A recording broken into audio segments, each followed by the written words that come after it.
you for that. My name is Brad Caskey. I'm the Provost and Vice President for Academic Affairs at Birmingham Technical College. Before we begin, I always have to do a little public service announcements for the people kind of sitting back toward the camera.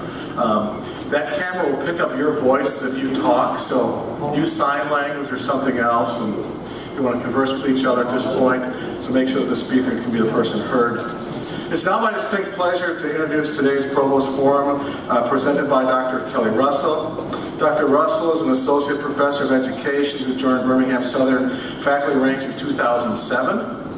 Her academic credentials include a BS in elementary education, an MAED in elementary education, a PhD in early child education, and all those from University of Alabama, Birmingham. Her research interests include constructivism, epistemology, language development, and Piagetian theory. And these, of course, will be the focus of today's presentation: knowledge and literacy, the implication of Piaget's epistemological theory for literacy instruction. Before we get started, I just want to say I'm really personally interested in this. I have actually, in my time, done research on over several thousand students on Piagetian tasks. I taught a seminar on language development, so I'm ready to hear what's going to go on here. So I'd like you to join me in bringing Dr. Kelly Russell to the podium.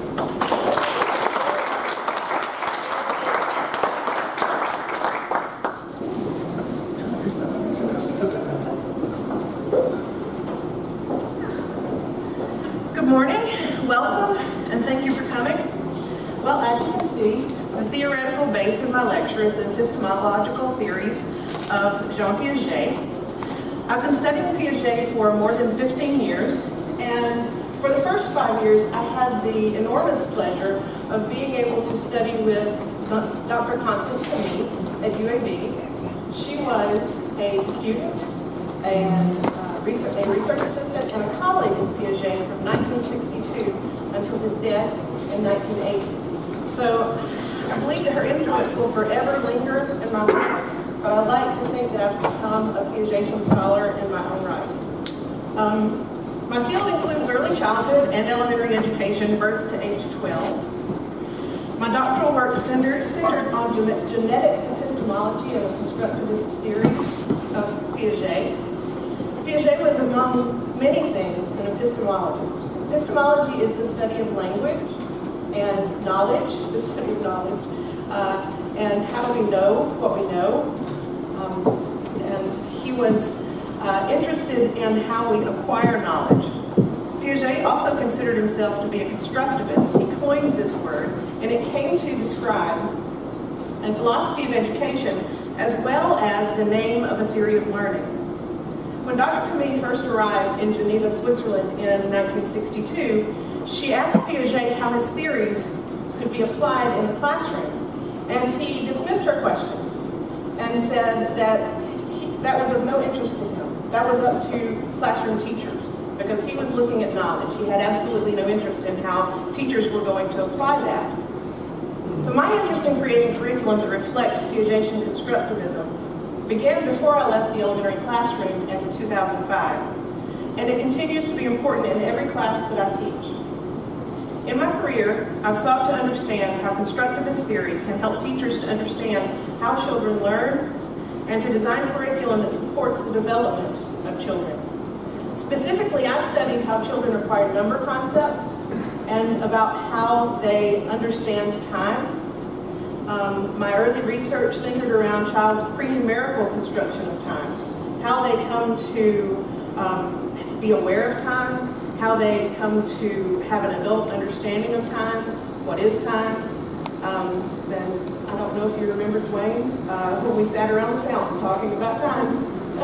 You're mentioned actually in the acknowledgments in my dissertation.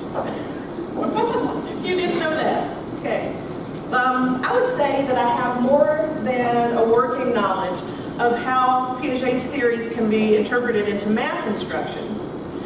But as I wandered in and out of Luann Jacobs' classroom and talked with her about literacy instruction, I began to wonder how Piaget's constructivism could directly be applied to literacy instruction.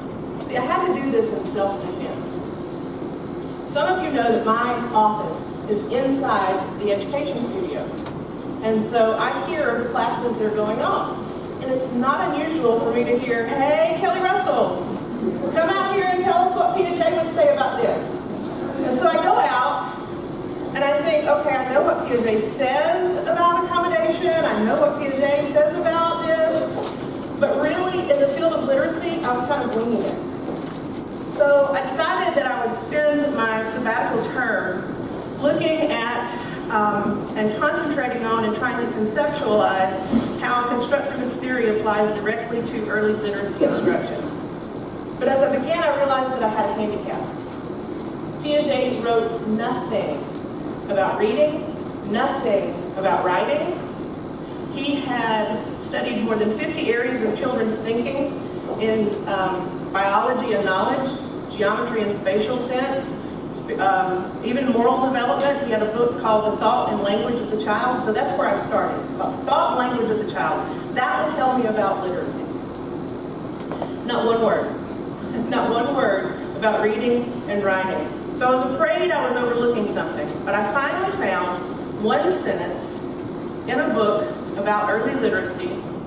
And it was in a foreword written by Hermione Sinclair, who was the mentor of my mentor, and she confirmed for me that Piaget wrote nothing about literacy. And that was both daunting and exciting, because perhaps I was really breaking new ground. I found that by focusing on a different content area, I became even more aware of how constructivism fit into my content areas, which are math and science instruction. In preparing for this lecture, I was reminded of a quote that comes from Peter Johnston's work, Choice Words. We often assume, oops, I hit the mouse. If that's the worst thing that happened, that's good. You know, when I said epistemology was the study of language, that was first mistake. We often assume that students know things or know them in particular ways when they do not. The better you know something, the more risk there is of behaving egocentrically in relation to your knowledge. Thus, a greater gap between the teacher and the learner. So I don't want to behave egocentrically, and so I'm going to introduce you to Piaget, discuss how he fits into the history of American education, explain his conception of knowledge, talk about different philosophies of teaching of reading, and finally I'm going to circle back around and talk to you about how constructivism directly impacts the student learning in early literacy. Jean Piaget was a Swiss biologist. He's been named among the most influential thinkers of the 20th century.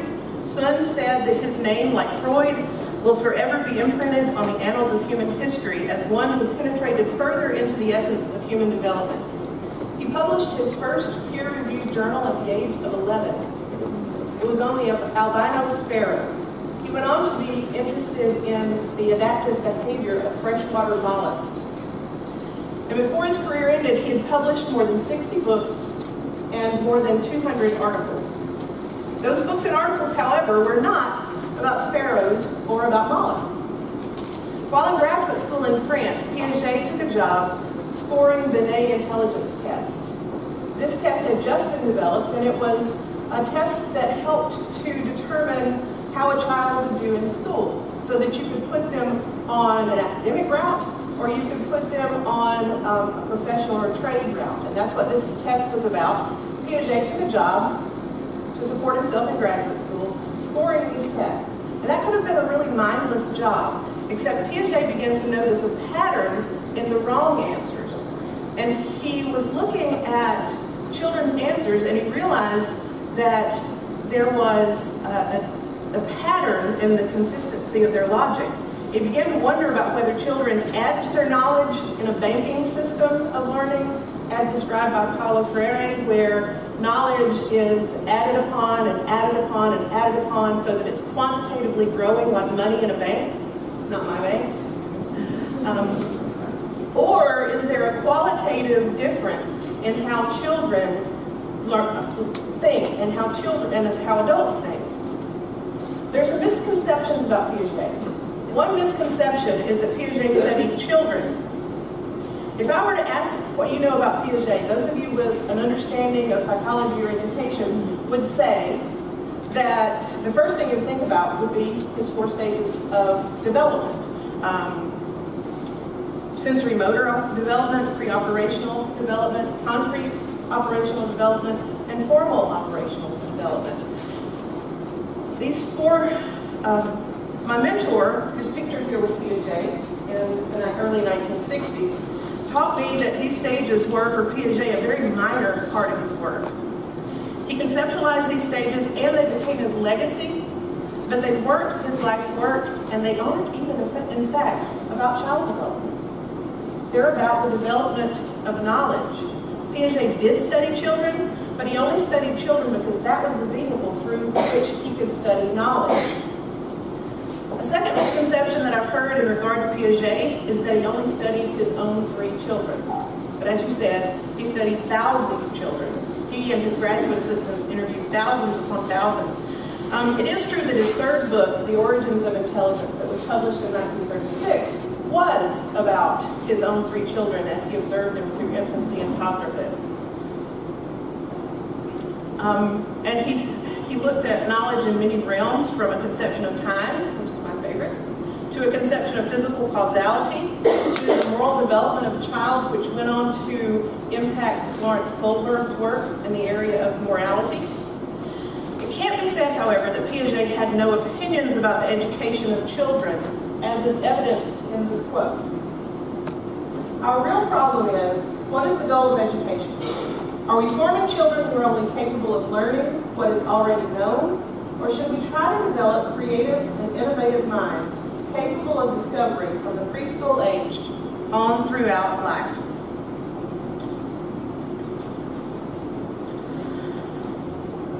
The history of American education is a long and storied one, and the subject for a lecture of another day, perhaps from someone from another department even. But I'm going to hit on the highlights for you. Early schools in America were attended by the very rich and very male. They were designed to teach children to read in order to be able to read the Bible and to live a life by biblical principles. In the 19th century, Horace Mann, an early education reformer and a member of the House of Representatives, began to shape education, public education in America. And he said that it should be universal, non-sectarian, free, and that its aim should be social efficiency, civic virtue, and character. As we know, it took decades for public education to actually be universal for all children. It took even more decades before an era when it was supposed to be separate but equal. And school equity is not something that we have yet conquered even in the 21st century. We can all picture schools like those on Little House on the Prairie, where everybody sat in rows and they wrote their lessons on slates, and they got up in front of a multi-age classroom and they recited their lessons. And that form of education actually continued into the 20th century. But then an era of educational reform, the first of many, began with progressive education, which was a more child-centered form of education. So people like John Dewey, Carolyn Pratt, Hattie Smith Hill, Maria Montessori began to think about how we could make education more centered around the child and less of memorization and spitting things back. So we had an era of progressive education, and then the pendulum began to swing. Where's my pendulum? There's my pendulum. The pendulum began to swing. We still hadn't gotten to Piaget in America because his work hadn't been translated from the original French. But progressive education gave way to more of an emphasis on science with the launch of Sputnik in 1957. The Russians had beaten us to space, so we had to assert ourselves. Piaget's constructivist theory was beginning to be given some attention in America in the 1970s, as the pendulum swung back toward a child-centered form of education, and the era of open education began. This was literally open. They took down all the walls. Some of you who went to elementary school in the late 1970s or early 1980s maybe remember this. You remember open education? I spent 1 year in a school that was designed for this, only it wasn't quite like this. All of the grades were in a round building. It would make you kind of dizzy. Because you would have 5 classes of kids, they're all doing different types of things, and it was very child-centered, but it was an area of cooperation and collaboration, but the experiment had its flaws. And then in 1983 came the publication of A Nation at Risk, and we began to swing again back toward basics. The back to basics movement is always lurking around the corner. But basics and standards aren't a bad thing. So why does the pendulum swing in education? Back and forth, back and forth. It's because there are so many different philosophies of education. And the trouble with philosophies are that they are opinions. And as time moves on, the philosophers begin to disagree with themselves. So the pendulum swing is basically a swing in fashions. And fashions come and fashions go. The pendulum keeps swinging because we lack a scientific theory about knowledge and about learning. A scientific theory needs to have an internal consistency, and a scientific theory of learning needs to explain learning in general. In other words, not just learning in the area of math and not in the area of reading. It needs to be able to explain learning in all domains. And this is why I wanted to take what I've researched about the learning of math and see if it applies to literacy instruction.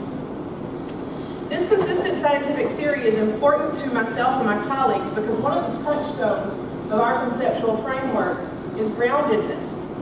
We believe that effective teachers demonstrate philosophical, pedagogical, and academic grounding. And we believe that good teachers know, they know why, and they know how. Purposeful teachers have wrestled with the knotty questions and complex academic content from a variety of disciplines, and they can clearly articulate their beliefs and their philosophies so that they can speak to an informed application and explain why they're doing what they're doing. This grounding is crucially important because we live in an age where teachers are questioned, teachers aren't respected, and teachers aren't seen as professionals. So this grounding needs to combat these perceptions. And those of you who have studied education at BSc, if you're questioned by a curious or a clueless administrator, or a concerned or angry parent, we want you to be able to be well-rooted like the tree. You should be able to articulate the why behind your methods. You see, almost everyone has been to school, so almost everyone thinks they know how to teach school.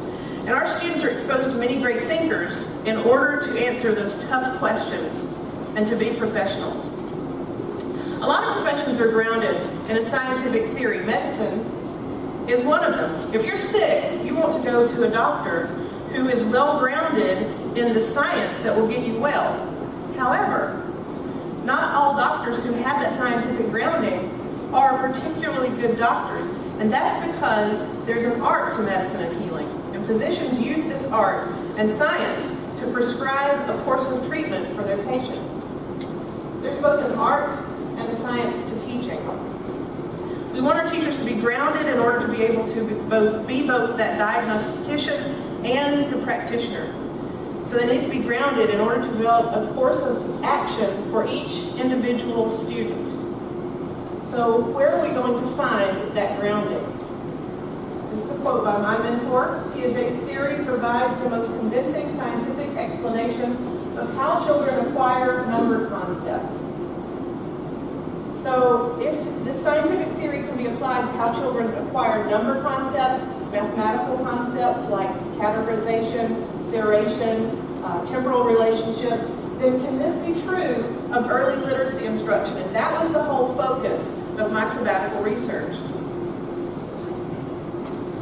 There are a lot of different aspects and important legacies in Piaget's work. But as I began to go through what I was learning, what I was reading, I began to realize that I needed to think about the 3 types of knowledge. Piaget conceptualized 3 different types of knowledge: physical knowledge, social conventional knowledge, and logical mathematical knowledge. These 3 types of knowledge are all distinct by their source.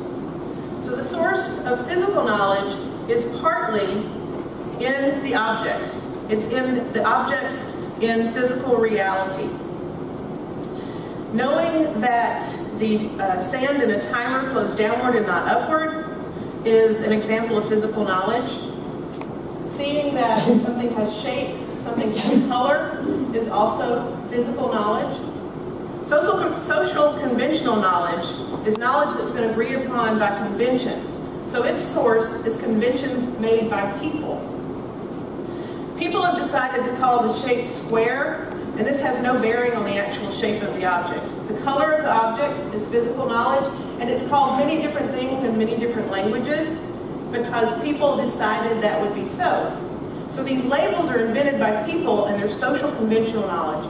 The names for the days of the week and the fact that time is divided into hours, minutes, are examples of social and conventional knowledge. And as this week the time changed and a lot of you came late for your 8 o'clock classes, you might have found the realization that some things that are decided upon by people, they're a little nuts.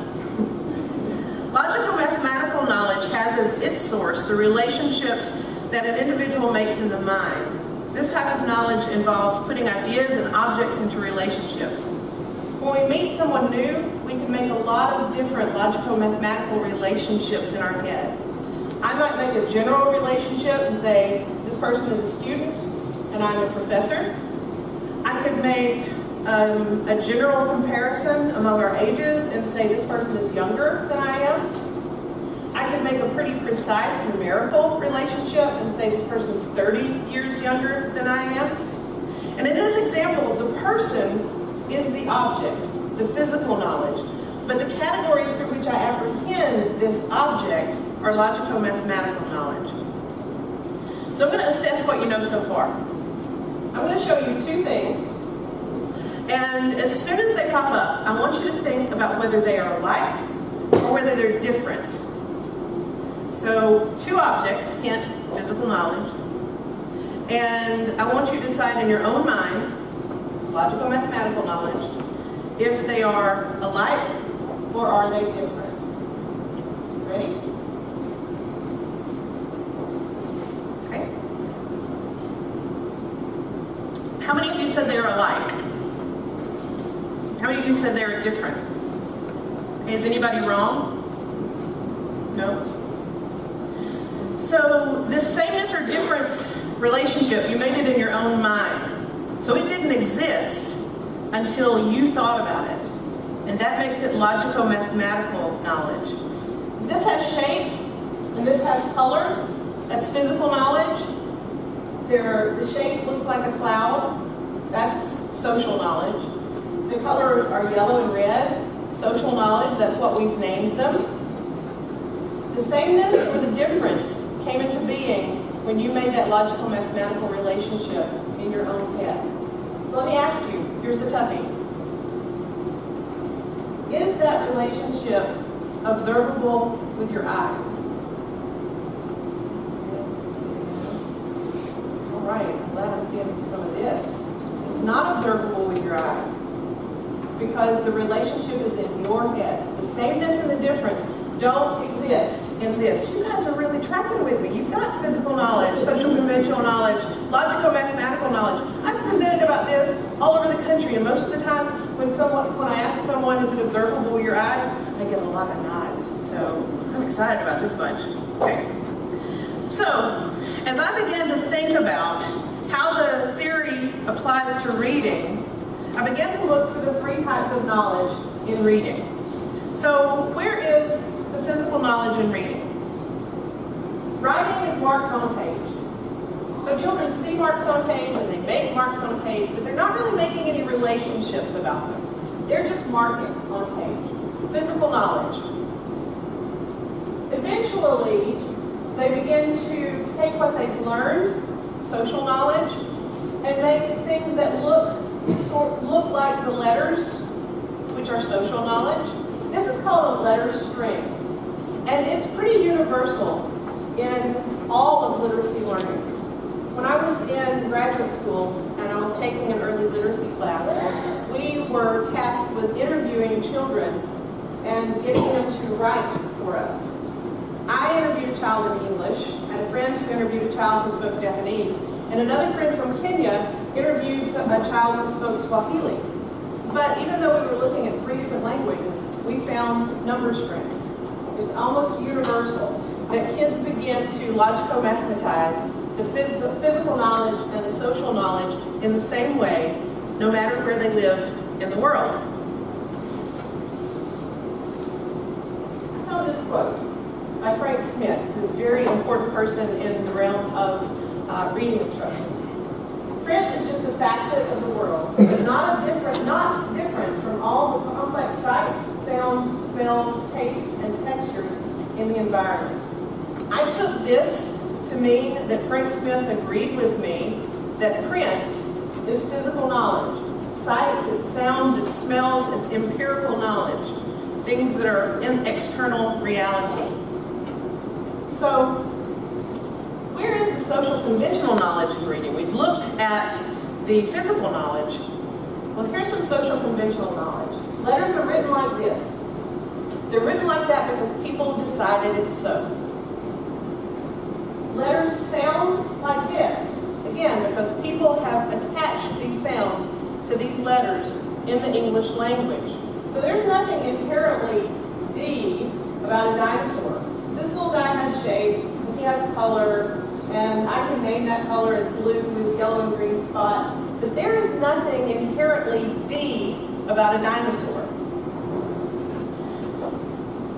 It has shape and color, and there's social knowledge. It's called a dinosaur, but that's not in the object.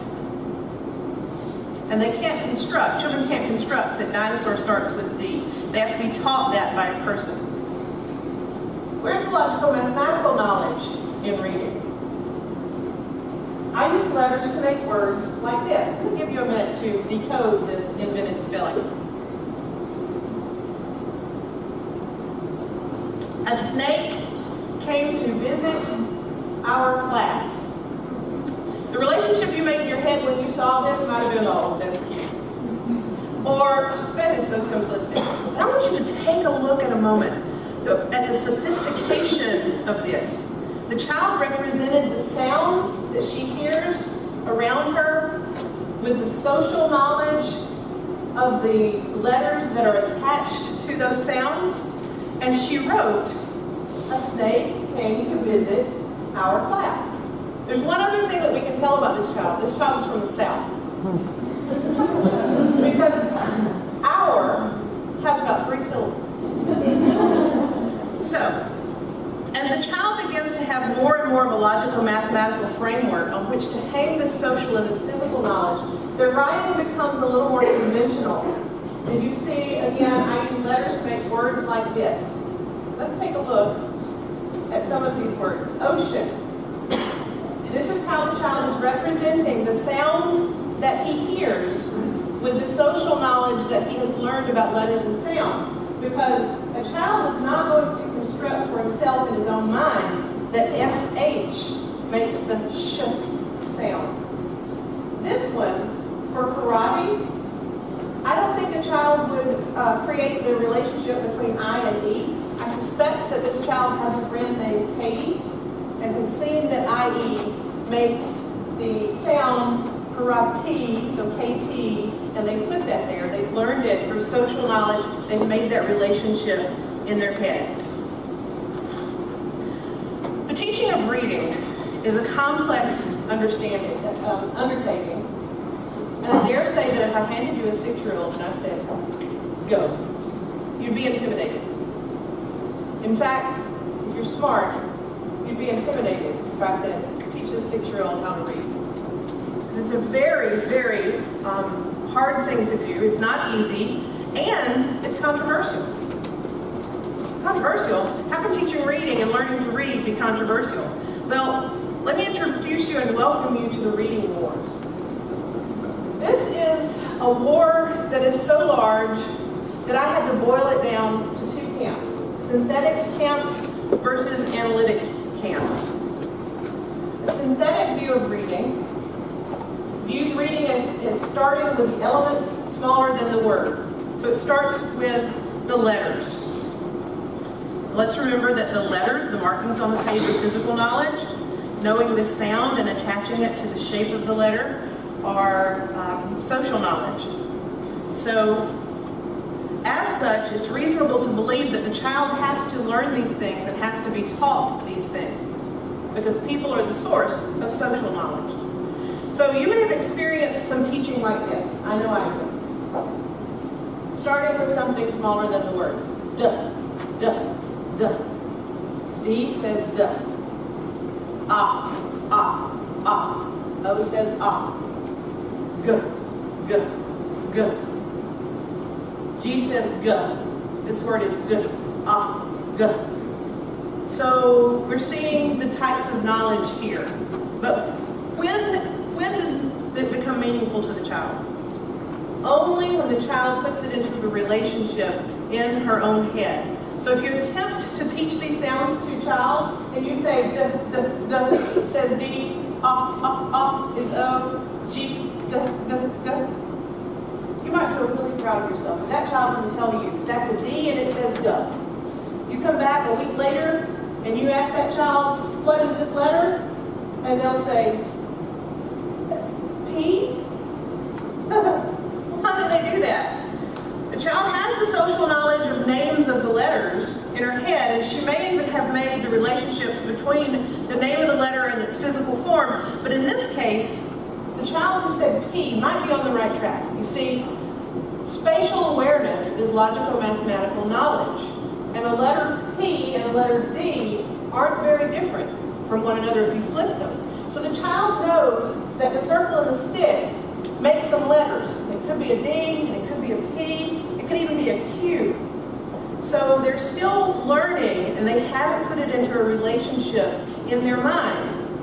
And when children can't tell a D from a B, parents and some teachers who are in a synthetic camp get really worried about that kind of thing.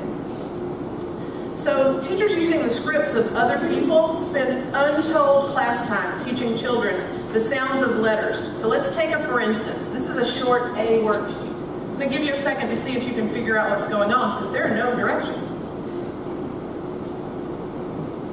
You can see that the child had made the relationship of cat. So we're making what's known as a consonant, vowel, consonant word. C-A-T, consonant, vowel, consonant. Now, when I first looked at this worksheet, for some reason, the first thing that caught my attention was here, and I thought he was a cat. So he looks a little bit like a cat. And then I realized that he's actually mad. So the relationship I made in my head was not the one that the person who made this worksheet expected me to make. So I had a little bit different logico-mathematical relationship. So, when do these worksheets begin, or end? I came to school reading. I was a spontaneous reader. I began to read around the age of 4 or 5. So I came to school, and I was faced with lots of these worksheets, and other worksheets, blended letters, fluff, fluff, diphthongs, all kinds of worksheets. And the thing is, though, I didn't really get bored like some kids would, because I was the type of kid that I would do anything you wanted to, as long as you let me color it when I was finished. So when should these worksheets end? Okay, I'm going to show you one more worksheet. And I want you to see if you can figure out whether this kid needs this worksheet anymore.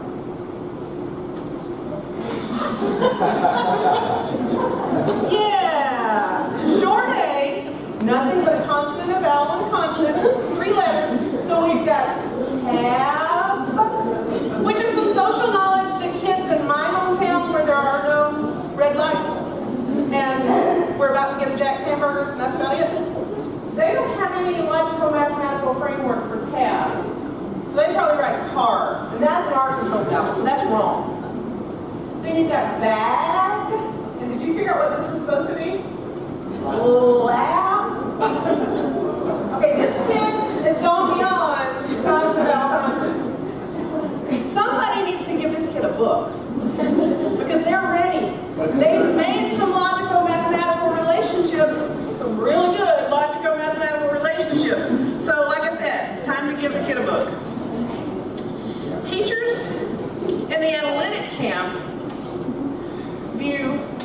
sounding out words as a very poor strategy, and the child should work to understand an unfamiliar word through context. So teachers in this camp would not, when reading with a child, says bag, they wouldn't have them struggle with sounding out words. They would lead the child to meaning. Dr. Gay Barnes and I spend 2.5 hours every Friday at minor community school with our reading and math students. And Gay told me about an encounter that she had with a student that puzzled her at first. But Gay knows about analytical reading, and she knows about kid watching. So here's what she found. She's reading a book about frogs with a child, 2nd grade, I think, 3rd grade. And the child reads this sentence as, frogs' eggs are laid in a couple. Gay's a little puzzled. She's going to kid watch. They read the book again in that sitting, and the child says, frogs' eggs are laid in a couple. Now, a teacher with a synthetic view of reading might have said, let's sound out this word. Couple, clump. Okay, frogs' eggs are laid in a clump. Let's keep moving. And not realize that you need to stop and probe the child to see what are these logical mathematical relationships that they're making in their head. So, as I said, Gay is a kid watcher. So she went back the next week and she read the book again with the child. And once again, the child said, frogs' eggs are laid in a couple. So this time, Gay said, you're saying frogs' eggs are laid in couples. Do you know what this word says? And the child said, yes, it's clump. Okay, so why are you reading it, frogs' eggs are laid in a clump? Do you know what a clump is? Well, yeah, a clump's like dirt. You can put dirt in a clump. So the child knows the word, can read the word. So Gay says, well, why do you keep saying frogs' eggs are laid in a clump? And the child said, well, those words, they're kind of alike. Alike. Put those words into logical mathematical knowledge and a relationship in their head. And so Gay says, so they're alike? And the kid says, yeah, couples are stuck together, and so are clumps. That's an interesting logical mathematical relationship. And that, my friends, is not a synthetic view of reading. Think back to the synthetic view when we were going good. That was an attempt to teach the child social knowledge, the names of the letters and sounds of the letters, because the marks on the page are the physical knowledge.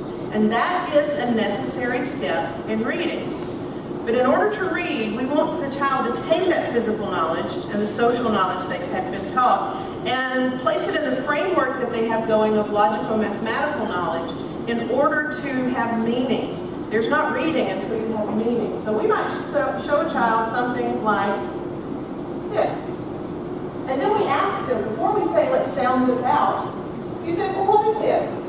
And what's he doing? And children have a framework in their head, a logical mathematical framework, a schema, if you will, about dogs, and they know that dogs take naps. So you talk about that for a little bit, and then you ask the child to read this sentence. The sentence is about this picture. And the child might say, hopefully, the dog takes a nap. You can lead them to the meaning, to make that relationship between this print that you've taught me the letters and the sounds goes with this picture, and the dog takes a nap. And voila, we have reading because we have meaning.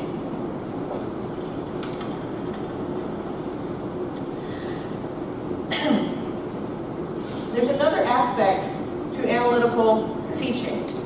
This is a quote by Kim Goodman, also Fries and Strauss, in a recently published book. And he says, the reader looked right at the words that he verbally omitted and read aloud the words that he did not look at. Perhaps a counterintuitive phenomenon. Because if reading is synthetic and reading is empirically what you see, then you would expect a child to read the words that are written on the page. Not clump. Not couple, but clump. So, but children don't do that. If you've read with a child, you know that they don't do that. So it's a counterintuitive phenomenon, but it's one that should not be unexpected if readers are actively constructing meaning instead of simply looking at the text and absorbing each word in the order that it's presented. Let me show you what that means. This is a typical page from a children's picture book. baby bear looked in the tree. But a child looking at this might read, baby bear looks in a tree. So a person with a synthetic view of reading would correct the child and say, no, let's sound this out. Remember we talked about O and O making the sound? Look in the tree, not a tree. The trees. That's very synthetic, and it's not an analytic view of reading. In reading, we call this a miscue. And a teacher who holds that analytic view of reading would not think that this is an error. In fact, they would think that it's a glorious error, if anything, because it shows that the child's making relationships. The child is beginning to have meaning with their reading. So this controversy between synthetic versus analytic is not, the controversy of instructional methods is unresolvable without a theoretical justification. So I posit that the theoretical justification has to do with the theory of Jean Piaget. So how can a teacher make the most of understanding instruction or reading instruction when they understand the three types of knowledge? Well, first of all, teachers should realize that there are things that must be directly taught. Names and the shapes of the sounds and the letters can't be constructed for oneself. So the teacher has to teach these. Kids need to play with those marks on the page, play with the sounds of those letters, and build that logico-mathematical framework in their own head. Secondly, children are active constructors of their own knowledge, and physical and social knowledge won't be meaningful until the child organizes the information into relationships. So teachers and parents can lead kids to meaning, but they can't read for them. Until the child makes meaning for themselves, then they're barking the letters that they've learned from their teachers and their parents. Finally, being able to say the alphabet and to say the sounds of the letters and even to sound out words doesn't equate to a child reading. Children are born to make meaning, and with the encouragement of teachers who understand that children have to make this meaning on their own based on that social and physical knowledge, then they're going to have students who learn to read without the pain of all of those short A worksheets. Thank you for your attention, and I want to leave you with one more quote from Piaget. Education for most people means trying to lead the child to resemble the typical adult in society. But for me and for no one else, education means making creators. You have to make inventors, innovators, and not conformists. Okay, it's time for questions and answers. All right.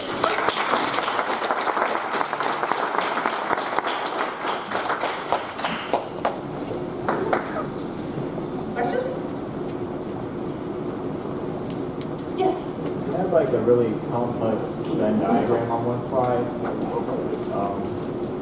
Between art and science? Well, it had like 5 circles. Oh, it had 5 circles? Yeah. Oh, yes. That was different philosophies of education. So, yes, what's your question about that? Well, I noticed that there was like no center of like where 3 circles intersect. No center where it meets? Well, I mean, there's a center, but like there's like no like definitive area. Okay, let me go back to that one. Let me find it for you, and we can look at it.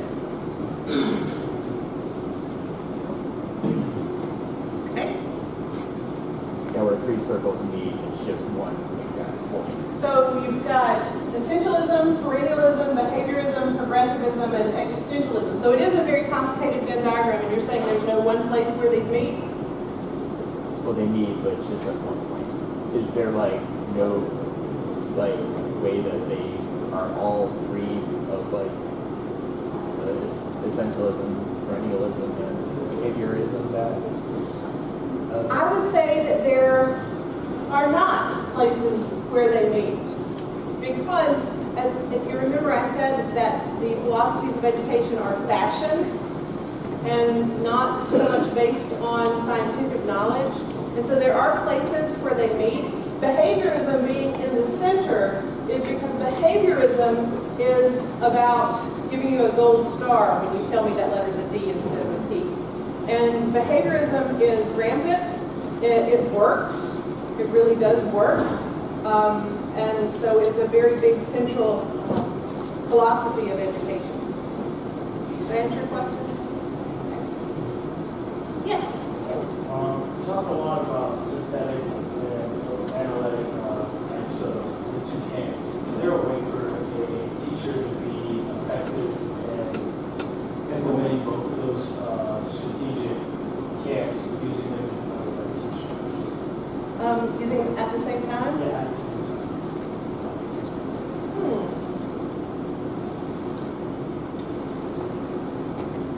I think they sometimes become muddled and are used at the same time because you may instinctively have that analytic view of reading and know that there's meaning, but you might rely more on that sound it out and think that sounding it out and barking the sounds. By barking the sounds, I don't mean the word dog. I mean, the word go, oh, and the kids just saying go. But maybe doesn't really understand what the sentence, the car will go on the street, means. So, yes, but I think if a teacher has that grounding, that scientific theory, then they are going to understand the types of knowledge, and there's not going to be as much sounding it out. I'm not saying that you should never talk to a child about the sound of the letters of the word. So, yes, I do think that you could see both of them in the same classroom. Yeah, I'm struck by this. I'll go back to other generations, phonics versus whole word.